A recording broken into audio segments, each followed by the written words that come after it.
Hello दोस्तों, स्वागत है आप सबका हमारे न्यू वीडियो में।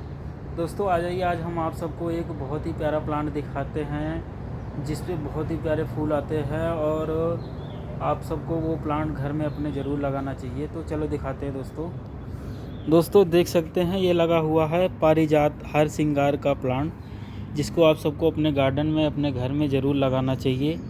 ये एक बहुत ही लाभकारी पौधा होता है। इसके आप सब कई सारे फ़ायदे ले सकते हैं, जैसे कि अगर आप सबके कहीं भी शरीर में घुटने में दर्द है, कहीं भी दर्द है, तो इसका काढ़ा पीजिए। काढ़ा बना के आप, वो सेहत के लिए बहुत फ़ायदा करता है दोस्तों। और इस पर खुशबूदार फूल आते हैं, जब भी फूल आएंगे खुशबूदार फूल आते हैं दोस्तों, और देखने में बहुत ही प्यारा लगता है। स्टार की तरह फूल आते हैं, बहुत ही प्यारा लगता है दोस्तों वीडियो अच्छा लगे तो आप सब चैनल को सब्सक्राइब करना, वीडियो को लाइक करना, एक प्यारा सा कमेंट जरूर करना दोस्तों।